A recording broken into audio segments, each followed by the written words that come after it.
Hey there guys, it's Ara here and welcome to my 7th episode of my F1 2012 career, Season 2 with Red Bull. Today we're at the Canadian Grand Prix. If you're new to me, please go click my logo in the bottom left or click the subscribe button below or the annotations above to go to my channel. I do weekly F1 2012 content, so let's get straight into the qualifying.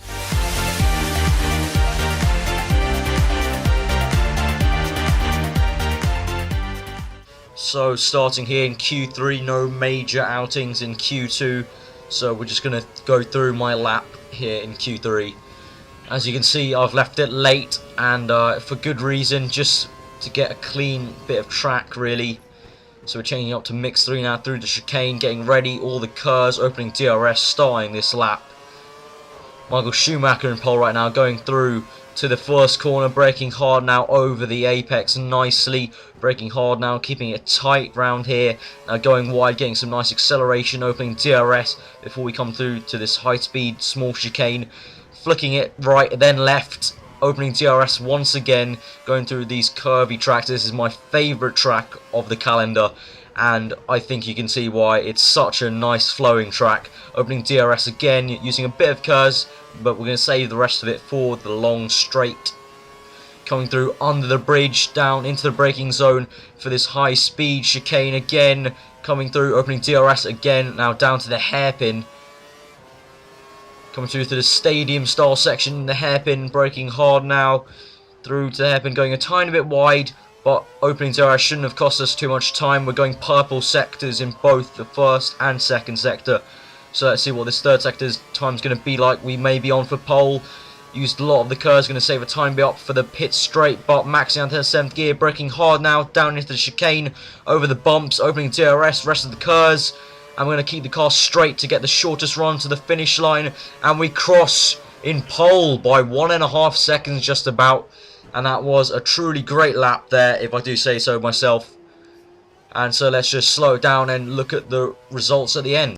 So here you can see I'm in pole by 1.5 seconds. Michael Schumacher and Nico Rosberg are in a stern next to me, and my teammate Mark Webber in 4th. So hopefully he can have a good race and get up to me and maybe make it a 1-2 Red Bull.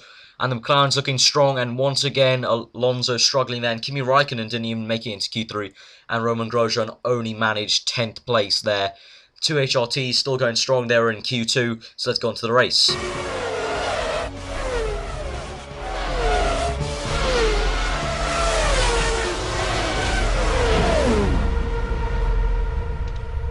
So we're here on the grid for Canada. We're in pole, Michael Schumacher's next to me. And now 5 red lights, and we're off and getting an okay start using a bit of curves here. Michael Schumacher's still very much there. My teammate, let's hope he can gain some places here in these first few corners, and he has. He's taken Nico Rosberg already. I'm getting some nice traction here. I'm going to just speed away. And Mark Webber's up to 2nd, so that's great. It's a 1-2 Red Bull right now. Across the chicane. And now we've got a massive gap already. Just the way this game works, just the AI are just still not good enough. They really do need to make them a whole lot better. And we're already nearly 3 seconds ahead of Mark Webber, my teammate. But that's good. He's my teammate, so it's going to be a nice buffer.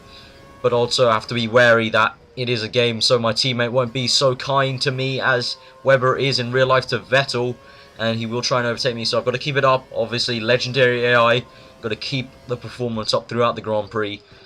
There's no room for error in legendary AI. Definitely in professional, you can make a few mistakes here and there. Go a bit slow in 5 laps and still be first or wherever you were. But definitely you cannot afford to have a string of slow laps in legendary AI. So going through to the end of lap 1 through the high speed chicane.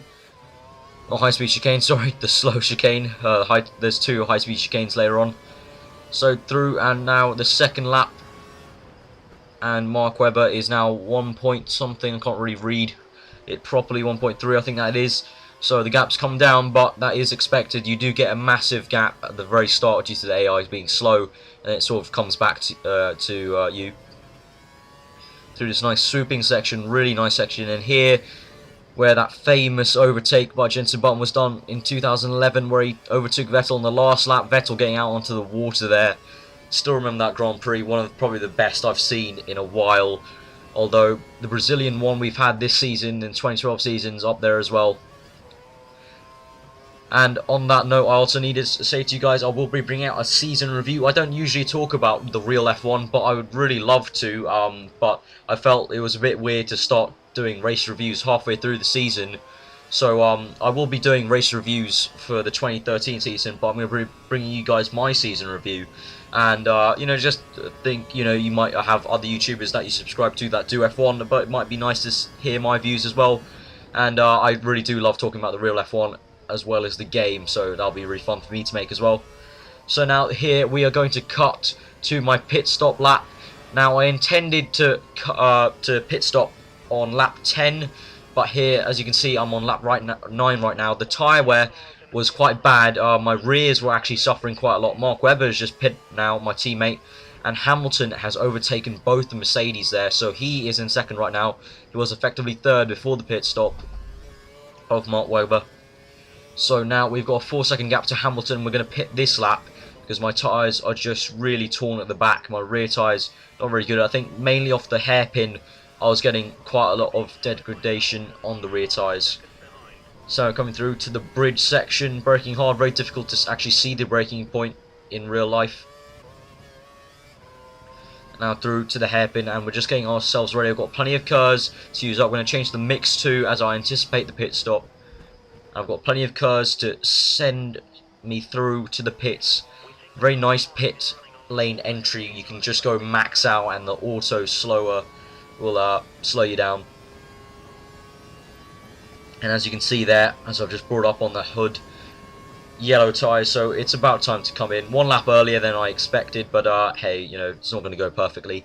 So we're in now, and I think Hamilton's probably going to follow us in, along with maybe Rosberg. So we're going to pit stop, nice fast pit stop here. But oh no, I'm held up. Hamilton and Rosberg have come through, so that's going to affect me maybe. And Hamilton and Rosberg having their pit stops now. I get ahead of them, thankfully. But that is going to affect me somehow. Not by much, but it will. Webber was about, I think, 2 seconds behind me now. He might be just a second. And there he is, as you can see on the mini-map in the bottom left there. He's very close. And I think Hamilton's actually got ahead of him. So Lewis Hamilton has got ahead of my teammate Mark Webber in the pit stops. Don't really know what happened. Maybe Mark Webber had a really slow pit stop. I'm out in first yet, but my teammate is in third right now. And I've got a really nice gap to Hamilton right now. As you can see there, just about 4 seconds. So this is going to bode well for me, but my engineer was telling me that there's rain forecasted in about 5 minutes, so that calculated to about lap 17 it'll start maybe drizzling a tiny bit, but I think I should be able to make it to the end of the race on this set of tyres. The soft tyres, the prime tyre for this weekend in the Canadian Grand Prix. Obviously it's a high-speed track, not too much degradation. And talking about tyres, really, the FIA and most of the teams are asking Pirelli to maybe stop doing the conservative thing, because towards the end of that real season, you know, it was one stops really. You know, in Brazil it would have been a one stop if it was dry, and it definitely was one stops in places like India, stuff like that. And so now we are going to cut, as I held the lead here up till lap 17, and as you can see, it's got much darker compared to the last time you saw the track, and the clouds are above. It is starting to rain a tiny bit. I don't know if you guys will be able to see it. There are a few droplets you can see. The rain here is just a bit of drizzle, so you can't see it completely. But as you can see on the mini-map, Hamilton has caught up to me. He's about 2 seconds behind me or so. There, 1.5 there. So he's catching up to me right now, but I'm on lap 17. I've only got 2 laps to go to make this victory sure, but he has been catching me lap by lap, and I think at one point he caught me by 1 whole second through a lap, just going really slow there. But right now I'm just being conservative, don't want to spin off in the rain conditions. Haven't had to use any replay so far in this race. So coming through to the replay now, to the replay hairpin, sorry. Coming through to the hairpin now, and just using most of the curves, and Hamilton is just about 1.6, and there's Maldonado in 22nd. Wow, it looked like his front wing was knocked off. So Hamilton, I think he might be catching us up slowly by slowly. He might have DRS on the last lap, so we're going to have to maybe strategize our curves for that. Coming out of that chicane onto the last lap now, and you can definitely see the raindrops now. You guys should be able to see those, and Hamilton is 1.9 behind me, I think that is. So let's see if he'll have DRS at the very end of the straight. I'm just going to be very conservative. Don't want to spin it off at this last time. And I think I'm probably going to use most of my curves on the straight just to counteract if Hamilton does have some DRS. Coming through very gingerly through that chicane. And we've got a car in front of us, but I don't think we'll be able to catch him up. I might actually be able to catch him up enough to get DRS off him. Not too sure. Let's see. He'll be slowing down, obviously, because he would have been told blue flags. But I don't think I'm near enough to get DRS off him. But Hamilton is very, very near, as you can see there. And blue flags, and oh god, I've had to shake a bit right there. Going too tight on the hairpin. Using all of my curves here. Going to save a tiny bit, I think, for the pit straight. But Hamilton is right there. He'll have DRS, I think. So now coming through to the chicane, I can hear the Mercedes engine of Hamilton behind me. But now coming through to the chicane, using the rest of the curves off the line, going to keep the car straight to the run. And we have finished the Canadian Grand Prix in first. And that is my 5th win of the career. And it was quite a hard Grand Prix. Obviously, you guys wouldn't be able to see too much of it, but it was, again, another not packed full of overtaking and excitement, but it definitely was a hard Grand Prix than I previously had. Definitely had to keep up the pace through that middle section, lap 10 to 17, where Hamilton was actually catching me. And there you have it, some HRTs actually getting quite near to the points. 15th place there for Narain Cartagena.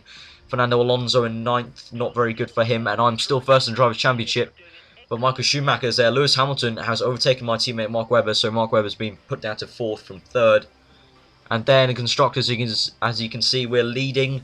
But Vodafone, McLaren, Mercedes have caught up Mercedes, and they're level on points right now. Ferrari have overtaken Williams, so that's good, and Lotus is still down. Hope you enjoyed that episode, guys. I've been Arifa, and I'll see you tomorrow for another episode of Career Mode. And I hope you enjoy the rest of your day.